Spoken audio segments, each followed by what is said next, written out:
Okay guys, welcome back na naman sa aking YouTube channel, no? Ito na yung update ng ating karakter. Ano ba yung ating binibuild up as free to play guys? Ibig sabihin wala akong ginastos kahit piso sa larong to. Okay, nilalaro ko lang siya as free talaga. Maraming tatanong dyan, Kuya Pag, saan mo mag-cash out tapos pumili ka ng ito. Maganda kasi talaga tong package na to eh. Pwede naman gawin yan guys, nasa sa inyo yan, no? Sa akin kasi gusto ko lang ipakita na purely na wala akong mga ganyan, pero kaya natin magpa-level yan. Mapapansin nga ng iba, ba't ang bilis ko daw magpa-level? Actually, hindi naman. Hindi lang talaga ako nagpapatay ng PC. Okay, so pag-usapan na natin yung ating updated na details sa ating character. So makikita nyo, meron tayong damage 85. Ayan. 74,000 na tayo guys. No? Attack speed 141%. ECC 194. Tapos yung depth is 187. So ilan naman kapag full pops? Ayan. So, makita nyo, meron tayong 202, depth 194 kapag full buffs. Okay? So, yan, yung details dito regarding, and dandanin lang natin. So, yung meron tayong PB accuracy 25, PBP, isa lang. Against normal monster 7. Yun ang mahalaga dyan, yung weapon damage, basic damage, ayan, melee damage 44, PBE 37, ayan. Tapos, damage red negation, yung tinuro ko sa yung Deso build. Nasa link sa baba din yan. Okay? So, updated lang to guys. Ayan, may skill damage, hindi naman masyadong mahalaga yan kasi nga, mahalaga naman sa mga ibang character siguro, yung maraming skill. Kasi alam nyo naman ang skill, nakakaubos yan ng MP, so hindi madalas talagang binabanat. Kaya mas maganda talaga basic damage eh. Tapos yung crit, may dual damage tayo, ayan, kaya sudsud yung parang nakita yung dual damage eh, no? Sudsud siya parang siyang rogue sa Ragnarok. Okay, so sa depth, 194, melee Eva, 12. So range Eva, magic Eva, ayan.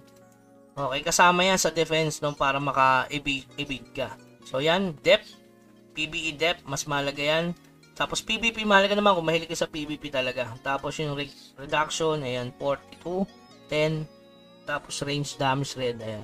Tapos update tayo sa mga item natin mga boss. So kung makapasin nyo dito, meron na akong 6 na rare equipment. So maraming tatanong dyan, bakit parang ang bilis mo mag-craft? Nung una kasi guys, kaya kinarap ko tong weapon kasi napakamahal nito nung first day, no? So, kailan ko ba kinarap to? Basta mahal to, 3,000 diamond. So, talagang ikakrab mo. Para sa akin guys, kung mura ang weapon sa inyo, halimbawa 1k diamond, mas okay na bilhin nyo na lang. Okay, ano, 1,3. Kasi nga, mura eh. Nung parang namin, napakamahal. Ito, 800 lang, oh. Dapat, kinarap ko na, binili ko na lang siya. Kaso, kailangan ko makarating kasi agad sa level 45 kasi nga merong event dati doon na makakakuha kayo ng 20 pieces na SOA. So ngayon wala na yun guys ha, wala na yung event na yun. So event lang yun guys. Okay? So doon ko rin nakuha yung epic mount na hindi talaga makakuha kayo yung, I mean, hindi siya sure ball. Parang gacha lang din siya. May additional siyang 10 summon. So, panoorin nyo na lang yung link sa baba kung kailan ko siya nakuha. Day 19 yun guys, day 19. Kasi nung day 19, level 45 na ako. Doon ako naghabol ng accuracy guys. Okay, doon tayo naghabol ng accuracy. So, ayan, balik tayo. So, ayan, makita nyo, that anim yan. So, tingnan natin yung mga refine. So, ayan, kita nyo naman, damage red, pinuha ko. Tapos ito, depth, plus 1, ayan. Tapos, accuracy 2. Tapos PBE, ito napakaswerte ng mga gantong option, no? Pag nakuha niyo yung dilaw na yan, tapos against monster, napaka-solid. Tapos yung singsing natin, yan, nakuha natin yung pinaka the best na enchant, depth. Yan 2, damage red 2. Tapos ito naman PBE, bonus damage 2, dual damage 2. Tapos dito naman, uncommon lang yan. So matic naman to, lahat ng suot natin is merong accuracy 1. To napulot ko lang to sa kill debat, sa box. So makakuha kayo yan, kasi hindi yan nakakrap, napupulot lang. Okay, tapos yung regarding naman dito, yan, meron naman akong video nito na paano ko siya pinalas. Binili ko muna to mga 6 na piraso everyday. Kaya nga ubos ating gold eh. Kaya hindi ako nakapag 9M na skill. Okay, tapos ito naman, yan, na plus 5 natin ng rekta, nakalive pa tayo. So meron din akong video nito guys, panoorin nyo lang. Nilagay ko siya sa other video. So naparekta natin plus 5 kasi nga, para makuha nyo yung PBE. Bonus damage na napaka-solid. Okay? Tapos ito, syempre, wala namang bago dyan. Gusto ko nga pasagin to. Kaya i-avail ko yung Summon Pass. Guys, binibili ko lagi ito as free to play, no? So, sobrang, kasi nga, nakaka 1k diamond na tayo per day. So, So, mabibili nyo to. No, kaya hindi pa tayo masyadong nagka-cash out eh. Kasi nga, pinapalakas ko muna yung character at makompleto ko yung pure rare nito bago tayo mag-next move. Baka magtatanong niya, Kuya Bugs, wala ka bang balak mag-second advance? Siyempre meron. Ang problema lang kasi guys, napakamahal sa amin nung seal of advancement. Okay? So, regarding naman sa sa Papyrus. So, magtatanong dyan, meron siya sa 16-3. Okay, 16-3 guys. Meron siya sa 16-3. Ayan. Tapos meron din siya sa 17-2. Ito. Tapos meron din siya sa 24-5. Ayan, kita nyo naman. At meron din siya sa 29-5. Ayan yung mga may papyrus. So, overall, yung nakuha ko is 40 pieces. Pero balita ko, meron pa daw sa 31-5. So, overall hanggang 31-5. May 50 pieces kayo. O ako, 40 pieces lang guys. So, makakabuo na kayo doon ng halos 3 rare equipment. So, saan pa ba nakakuha niyan? Sa weekly guild shop. Guild shop guys ha. So, tipi lang kayo dito sa mga bago. Madali lang naman pumunta sa guild shop. Punta lang kayo sa guild. Ayan, tipi lang kayo dyan. So, dyan nabibili yun. Papa-unlock nyo sa mga leader. So, 5 pieces yun per week. Bilhin nyo muna yun guys. Over higher seal. Kasi sa higher seal talaga, maiipon nyo naman yan soon eh. Pero yung papyrus kasi sobrang hirap guys. Okay? Sa guild dungeon nakakakuha kapag na first clear nyo. Siguro makaka 5 to 7 kayo doon sa beginners. So may video rin ako niyan na nakakuha tayo ng 7 papyrus doon. Regarding sa guild dungeon. Okay, sa mga dungeon naman, regarding yan sa Masarta, nakakuha dyan. Yan, minsan kasi hindi bound kaya hindi mo gagamitin, ibebenta mo muna. Tapos sa Irleta Temple, tsaka yung sa Daily Forest Training. Dati, 18 box dito hanggang level 50. Ngayon na lang kasi 9 boxes yan. Tapusin nyo yan everyday. Okay, sa overall, parang nakakolect na tayo ng 6 guys. So, 6 times 15. Yan. Kita nyo naman, 90 pieces lang yung nagamit ko dito. Tapos meron akong nasa storage na 9. So, in 32 days guys, 99 na papyrus pa lang ang nagagather ko. Kaya sobrang hirap as F2P. No? Kaya nga yung iba ang ginawa, kaya mataas ang presyo dati ng papayas nasa 400 kasi bumibili sila.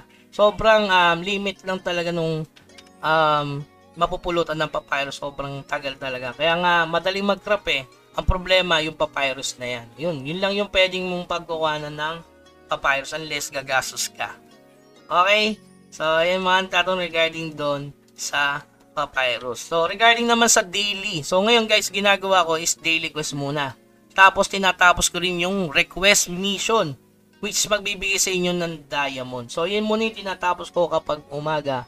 Kasi maraming mga request doon na 10 diamond. Goods na goods yan guys. Alam nyo bakit?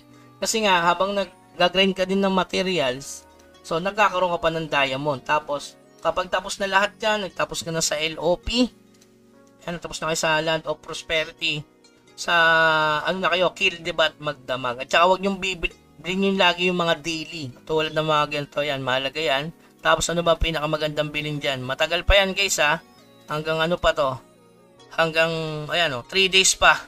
So pwede mong kunin dyan yung sa accessory. Ayan. Diba? Okay, eto, ayan. Yun kukunin nyo kasi pang yan Tapos sa collection naman pala, nakalimutan ko, ayan, dagdag lakas. So dito gumastos na siguro ng mga 6k diamond o 6 to 7k. Sobrang talagang priority ko to kaysa sa cash out. Kasi nga, kaya sabi ko nga sa inyo guys, kailangan nyo munang lumakas para makapag-AFK tayo sa mga higher mobs na hindi na kailangan magdala ng pots. So yan, tingnan nyo lang, 16 yung PB bonus damage natin. Yan, dito na sa complete. Sobrang katin ang nagastos natin dyan. Yan. Kita nyo naman, sobrang dami na. Ito. Yan, bili lang kayo ng mga ganyan. Sisay natin. Yung stats na lang mismo, tapos hanapin nyo na lang. I-filter nyo na lang guys. Ayan, PBE, HP regen ng 8, mahalaga rin yan. PBE damage red, depth 2, melee damage red 6, PBE depth, PBE accuracy, max weight. Ito, mahalaga din to para sa susunod pag, diba, marami kayong mabit-bit na item, hindi kayo mag-overweight. Kasi pag 70%, di na magre-regen yun. Pag 90% naman, hindi na atake, madidisi ka na. Yan, kita nyo naman. Magic rep, heavy basic, dual, MP. Yung mga MP, huwag nyo kunin. Sa lang kasi nakuha yan, sa achievement Hindi maiwasan. Pero kung kailangan nyo na MP regen sa mga cleric, syempre, paglagay kayo. Sa amin kasi mili lang naman eh. So, most sa amin, normal attack. Yan. So, yan, napakita na natin lahat. Okay. So, yan. Ang target ko nga pala guys is 230 depth. 230 depth. Tapos, ano ba yung next kong ikakrap dito? So, ano yung pagkakasunod ko? Syempre, inuna ko weapon. Pero kung mura nga yung weapon, pwede nyo na lang bilhin yan para makatipid kayo sa papyrus. Sinunod ko yung earring. Necklace. Sinunod ko yung necklace. Tapos, sinunod ko itong dalawang to. Regarding naman dito guys, medyo mabigat yung heavy, no? Kapag archer ka, kung gusto mo mag pure depth, kailangan mong i-build up yung belt. Kasi sa belt, meron yan 200 max weight na madadagdag sa'yo. Mabigat yan guys sa 350 oh. 180. Sobrang bigat ng mga heavy. Kaya nga heavy eh. Kesa doon sa leather. Leather medyo magaan, tapos may dagdag accuracy. So, mamili na lang kayo kung anong trip yung build. Okay? Tapos, eto sinunod ko, adventuring, nakuha ko yung damage rate. Tapos, yung susunod ko ulit is earring. Kasi napagtanto ko, meron pala siyang depth. Kasi target natin depth. Tapos, gusto ko makalagpas sa 31-5. Which is, kailangan mo daw ng 230 accuracy. Ang gagawin nyo lang doon, takbo-takbo lang din. So, gagawin natin yun, guys. Okay? So, sa linggo, tatapusin ko yung 31-5 para sa inyo. So, ibubukod natin ng video. Yan, medyo mahaba yung video natin regarding sa mga info na kailangan yung gawin dito sa Nitro. So, manood na lang kayo ng live, guys. Mas okay doon kasi nga, napapakita ko sa inyo yung ano ba yung kailangan gawin. Diba? As F2P. Yan, kita nyo, 32 days. Meron tayong 74,511 kasi inuna natin yung mga collect. Habang wala pa kayong, tawag doon, ika-crop guys, sobrang tagal pa niyan, mag-collect kayo, focus kayo sa collect. Pwede kayo mag-filter dyan, halimbawa basic damage, yan. Yung mura lang muna guys, huwag yung pwersa yung sarili niya. PB accuracy, pwede nyo i-filter. Ayan, meron pa dito mga mura-mura. Mapapamura ka sa mura, yan, 80. Kasi ito magkano na lang, mahal pa kasi. So, hintayin natin magmura pa lalo yan. So, sa ngayon, ito yung na-farm natin. Yan, nakakuha tayong alluvial gold, tapos bumili na rin agad tayo ng Pampacodex. Ayan.